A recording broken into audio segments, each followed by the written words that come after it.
इतिहास केवल अतीत की कहानी नहीं है। ये हमारी संस्कृति, हमारी परंपराओं और हमारी विरासत की पहचान है। स्वागत है दत्त प्रबोधिनी हिंदी में। आइए भारत के गौरवशाली इतिहास और ज्ञान की यात्रा पर चलें। उत्तर भारत में सक्सेना उपनाम अपने साथ एक अनोखा ऐतिहासिक महत्व लेकर चलता है। इस नाम की उत्पत्ति संस्कृत के संयुक्त शब्द सखी सेना से मानी जाती है। इसका शाब्दिक अर्थ है सेना का मित्र या सैन्य सहयोगी। लेकिन यहाँ एक रोचक विरोधाभास दिखाई देता है। सक्सेना समुदाय कायस्थ समाज से संबंधित है। ऐतिहासिक रूप से कायस्थ विद्वानों, लेखकों और प्रशासकों के रूप में जाने जाते रहे हैं। वे तलवार लेकर युद्ध भूमि में नहीं उतरते थे।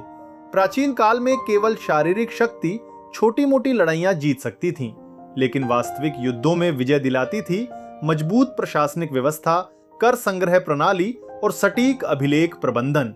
यही कारण था कि लेखाकार और प्रशासक किसी भी साम्राज्य के सबसे महत्वपूर्ण सैन्य सहयोगी बन जाते थे। उनकी इस प्रतिष्ठा को समझने के लिए हमें उनकी पौराणिक उत्पत्ति को देखना होगा। सक्सेना स्वयं को चित्रगुप्त वंशी कायस्थ मानते हैं, अर्थात भगवान चित्रगुप्त के वंशज। हिंदू दर्शन में कर्म सिद्धांत के अनुसार प्रत्येक मनुष्य के अच्छे और बुरे कर्मों का विस्तृत लेखा जोखा रखा जाता है।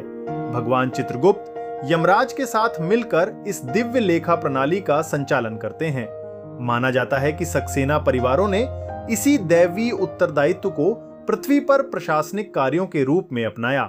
वे अभिलेखों, कानूनों और साहित्य के विश्वसनीय संरक्षक बने। उनके लिए सटीक प्रशासन और न्याय व्यवस्था को बनाए रखना केवल एक पेशा नहीं, बल्कि अपने दिव्य पूर्वजों के कर्तव्य का विस्तार था। मध्यकाल तक यह लेखकीय परंपरा मुगल और राजपूत दरबारों की प्रशासनिक रीढ़ बन चुकी थी। सक्सेना समुदाय के लोग कानूनगो जैसे महत्वपूर्ण पदों पर नियुक्त हुए, जो क्षेत्रीय राजस्व व्यवस्था की निगरानी करते थे। उन्होंने स्थानीय हिंदू भूमि परंपराओं और जटिल फारसी राजस्व नीतियों के बीच एक प्रभावी पुल का कार्य किया। इससे शाही खजाने तक संसाधनों का सतत प्रवाह बना रहा।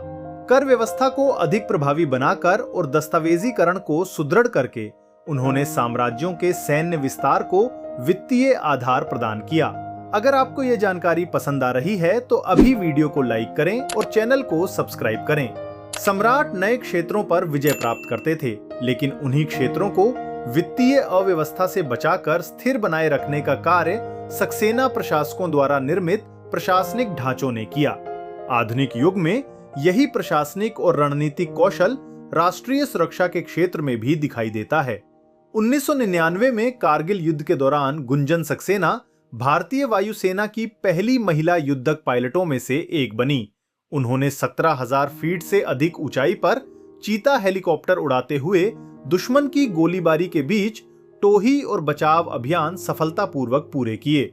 खुफिया क्षेत्र में गिरीश चंद्र सक्सेना ने रिसर्च एंड एनालिसिस विंग यानी रॉ के प्रमुख के रूप में सेवा दी और बाद में जम्मू कश्मीर के राज्यपाल बने।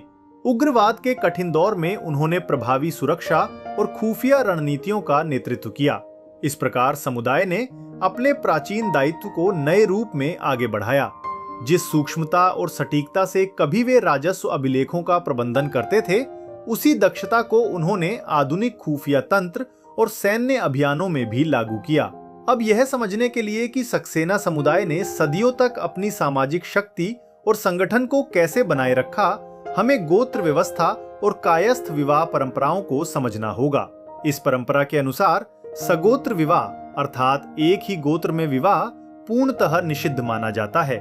व्यक्ति अपने पितृवंशीय गोत्र के भीतर विवाह नहीं कर सकता। इस नियम ने विभिन्न कायस्थ वंशों के बीच वैवाहिक संबंधों को बढ़ावा दिया। इससे आनुवांशिक विविधता बनी रही और साथ ही एक मजबूत, संगठित तथा सांस्कृतिक रूप से एकजुट सामाजिक नेटवर्क विकसित हुआ। ऐसे ही अनोखे इतिहास के लिए दत्त प्रबोधिनी चैनल को सब्सक्राइब जरूर करें। अपने आंतरिक सामाजिक ढांचे को व्यवस्थित रखकर सक्सेना समुदाय ने ऐसी स्थिर नींव तैयार की जिसके आधार पर वह समाज के विभिन्न क्षेत्रों में प्रभाव स्थापित कर सका।